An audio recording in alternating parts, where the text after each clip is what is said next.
ચોમાસાની શરૂઆત થતાં જ વડોદરાના માર્ગો બિસ્માર હાલતમાં પહોંચી ગયા છે।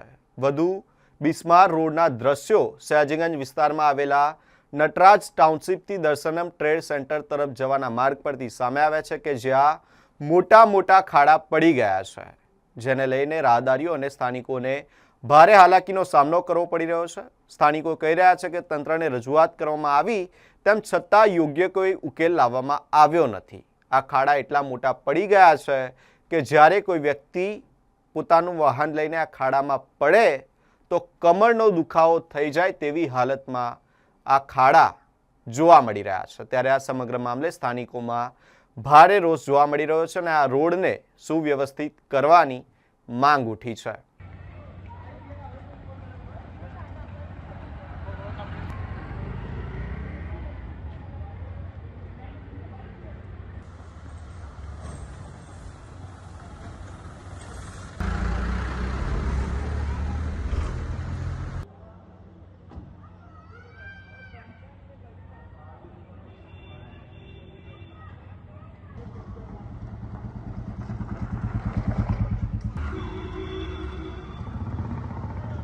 આ અમારા વોર્ડ નંબર 12 માં આવેલો વિસ્તાર છે।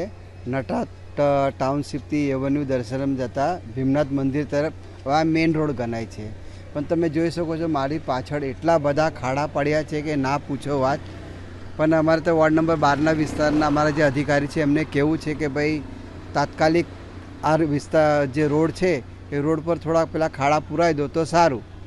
2 દિવસ પહેલાં તમારા મહેરબાનીથી જ મીડિયાના માધ્યમથી જે આ પાછળનો રોડ આપણે ભીમનાથવાળો બતાવતો એ અમારા વાર્ડના અધિકારી છે એ લોકોએ તાત્કાલિક ધોરણે બનાવી દીધો છે, પણ એમને વિનંતી છે કે હવે તાત્કાલિક આ રોડનું બી થોડુંક સમાકરણ કરાવી દો તો સારું। શું લાગે તમને કે આ ખાડાવાળા ડુંગરો છે તો કમર પર અહીં 100% અમને તમે જોયું હશે, હું જ પોતે આ રોડ પર ત્યાં તો આટલા બધા ખાડા છે, લોકોની કમરો દુખવા લાગી છે, એટલે તમે વારંવાર વાર્ડના વિસ્તારના અધિકારીઓને વિનંતી કરીએ છીએ કે ભાઈ આનું સમાકરણ કરાવો તો સારું।